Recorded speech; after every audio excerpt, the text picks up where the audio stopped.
বাংলা সাহিত্যাকাশে পত্রপত্রিকাদির তো অন্যতম উল্লেখযোগ্য কয়েকটা পত্রপত্রিকা আছে, এবং এই পত্রপত্রিকাদির যে অনবদ্য ভূমিকা, সেই ভূমিকা সম্পর্কে আমরা প্রত্যেকেই কম বেশি জানি।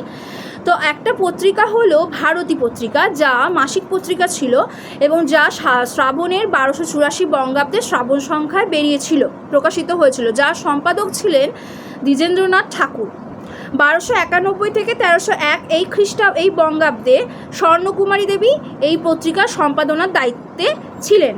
1302 থেকে 1304 ছিলেন হিরণময়ী দেবী এবং সরলা দেবী, এবং রবীন্দ্রনাথ ঠাকুরও এই ভারতী পত্রিকার সম্পাদক ছিলেন। তিনি 1305-এ সম্পাদনা করেন এই পত্রিকা। এরপরে আছে হিতবাদী পত্রিকা, যা একটা সাপ্তাহিক পত্রিকা নামে পরিচিত। 17ই জ্যৈষ্ঠ 1298 বঙ্গাব্দে এই পত্রিকার প্রকাশ হয়, এবং 1891 খ্রিস্টাব্দেও 30 মে সাপ্তাহিক সংবাদপত্র এই হিতবাদী প্রকাশিত হয়েছিল। আচ্ছা, এটা হলো ইংরাজির তারিখ আর সাল, আর বাংলার হলো 1298 বঙ্গাব্দ 17ই জ্যৈষ্ঠ। পরে আচার্য কৃষ্ণকমল ভট্টাচার্য ইহার প্রধান সম্পাদকের পদ গ্রহণ করেছিলেন।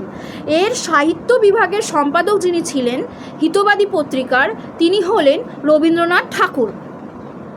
হিতবাদী পত্রিকায় প্রথম রবীন্দ্রনাথ ঠাকুরের কবিতা প্রকাশিত হয়েছিল। আমরা যদি দেখি যে রবীন্দ্রনাথ ঠাকুরের কোথায় প্রথম, আমরা যদি বলি প্রথম রচনা কোন পত্রিকায় প্রকাশিত হয়, অনেকে বলে তত্ত্ববোধিনী পত্রিকা, কিন্তু আবার অনেকে বলে হিতবাদী পত্রিকা, ঠিক আছে। কিন্তু তত্ত্ববোধিনী যদি দেখতে যাই, সেখানেরও একটা যুক্তি আছে, আবার হিতবাদীর ক্ষেত্রেও একটা যুক্তি আছে, কিন্তু এইটা মনে রাখতে হবে যে হিতবাদী পত্রিকার উনি ছিলেন সম্পাদক।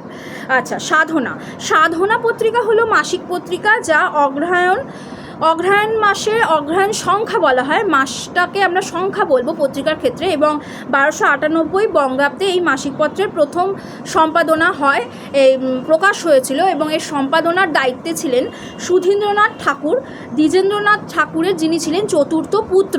আচ্ছা, সুধীন্দ্রনাথ ঠাকুর 22 বৎসর বয়সকালে সাধনা পত্রিকা প্রকাশ করেছিলেন। চতুর্থ বর্ষে সাধনা সম্পাদনা করেছিলেন রবীন্দ্রনাথ ঠাকুর। এই সাধনা পত্রিকা যখন চতুর্থ বর্ষে পদার্পণ করে, তখন রবীন্দ্রনাথ ঠাকুর কিন্তু এই পত্রিকার সম্পাদনা করেছিলেন। তাহলে প্রথম থেকে দেখছি ভারতী পত্রিকা, হিতবাদী পত্রিকা, সাধনা পত্রিকা, প্রত্যেকটা পত্রিকার সাথে রবীন্দ্রনাথ ঠাকুর যুক্ত, এবং উনি সম্পাদনার দায়িত্বে কোনো না কোনো সময় ছিলেন। এবার আজকে আমি এই 3টে পত্রিকা সম্পর্কে কিছু টুকরো তথ্য আপনাদের দিলাম। পরের দিনে আমি কোনো একটা ভিডিওতে সম্পূর্ণ পত্রিকাগুলো, আরও যা পত্রিকা আছে সেগুলো নিয়ে আসব। আজকে এই পর্যন্তই। Thank you.